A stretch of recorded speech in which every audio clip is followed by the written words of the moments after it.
कैसे हैं आप सभी? आई होप अच्छे होंगे, राइट? चलिए, मैं उदिता प्रजापति यूट्यूब चैनल पे आप सभी को स्वागत करती हूँ और आज मैं आपके लिए लेके एक्सरसाइज 6.4 का क्वेश्चन नंबर फर्स्ट। तो प्लीज ध्यान समझिएगा, साथ ही लाइक शेयर करना मत भूलिएगा। ओके, आइए स्टार्ट करते हैं।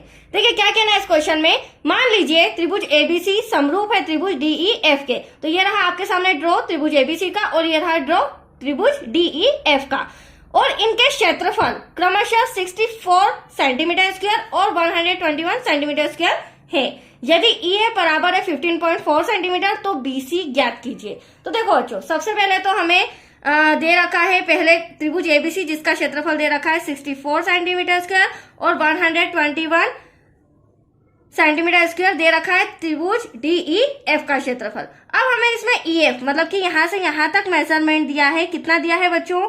15.4 सेंटीमीटर। तो हमें क्या ज्ञात करना है? हमें ज्ञात करना है BC, राइट? BC हमें फाइंड करना है। तो चलिए सबसे पहले हम लिख लेते हैं जो हमें दिया गया है।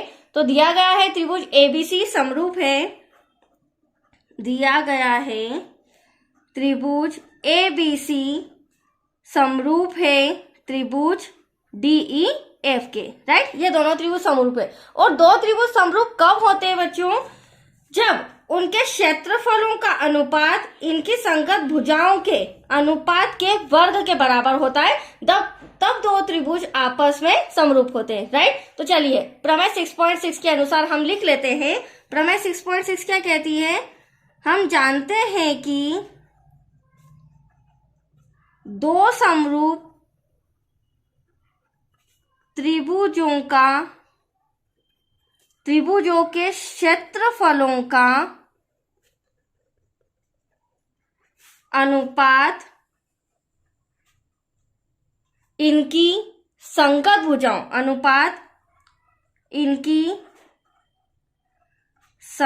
भुजाओं के अनुपात के वर्ग के बराबर होता है। तो ये प्रमेय 6.6 है बच्चों, जो कि मैंने पर्टिकुलर इसका भी वीडियो बना दिया है और समझा दी है। तो प्रमेय 6.6 के अनुसार हम BC फाइंड करके बताएंगे, राइट? अब देखिए, अब हम ले लेते हैं दोनों त्रिभुज का क्षेत्रफल। तो यहाँ पर देखते जाइए, पहले हम लिखेंगे त्रिभुज ABC का क्षेत्रफल। अब हमें क्या कहा गया है? दो समरूप त्रिभुजों के क्षेत्रफलों का अनुपात कहा है, तो दूसरा त्रिभुज कहाँ आ जाएगा? डिवाइड में आ जाएगा, जिसे हम लिखेंगे त्रिभुज DEF का क्षेत्रफल। अब देखिए, दो समरूप त्रिभुजों के क्षेत्रफलों का अनुपात इनकी संगत भुजाओं, तो संगत भुजाओं कैसे? AB अपॉन में D, BC अपॉन में EF और AC अपॉन में DF। इस तरह से ये संगत भुजाएं लिख लेते हैं हम, राइट? तो यहां आ जाएगा पहले AB अपॉन में DE बराबर है BC अपॉन में EF के, देन BC अपॉन में EF बराबर है AC अपॉन में DF के, राइट?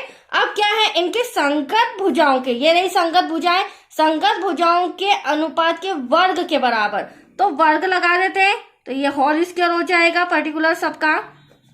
ये देखिए, तो यहाँ पर एटलीस्ट तो मैंने तीनों संगत भुजाएं बताई है प्रमेय 6.6 के अनुसार, बट हमें सम के अंदर कौन सी संगत भुजा फाइंड करनी है? BC। तो हम यहाँ पर BC और EF को ही लेंगे, हमें अदर साइड से अदर भुजाओं से मतलब नहीं है। तो यहाँ लिख लेती हूं मैं त्रिभुज ABC का क्षेत्रफल डिवाइड में त्रिभुज DEF का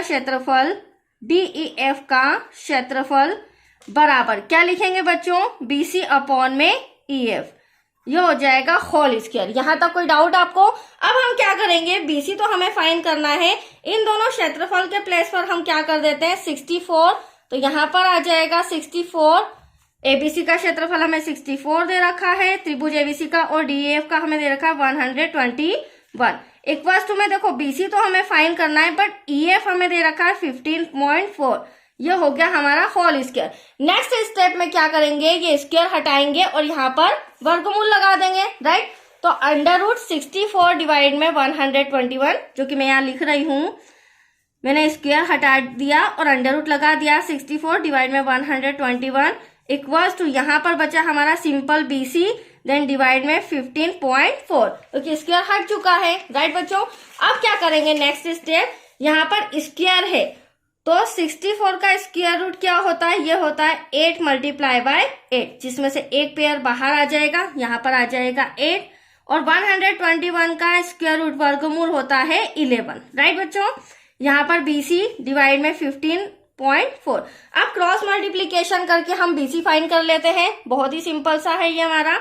क्रॉस मल्टीप्लीकेशन करेंगे तो यहाँ पर आ जाएगा हमारा BC मल्टीप्लाई में हो जाएगा 11 इक्वल्स टू 15.4 मल्टीप्लाई में 8। अब ये जो 11 है मल्टीप्लाई में नेक्स्ट स्टेप में कहा जाएगा बच्चों, डिवाइड में, तो BC इक्वल्स टू 15.4 मल्टीप्लाई में 8, देन डिवाइड में हो जाएगा 11।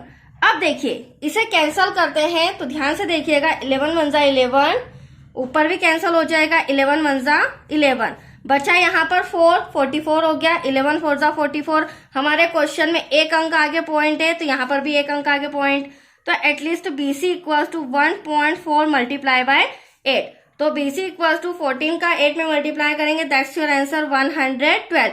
बट यहाँ पर क्वेश्चन में एक अंक आगे पॉइंट है तो यहाँ पर भी एक अंक आगे पॉइंट आ जाएगा, तो ये आपका आंसर आ चुका है। एटलीस्ट हमें क्या फाइंड करना था बच्चों, BC फाइंड करना था, तो BC आया 11.2 सेंटीमीटर।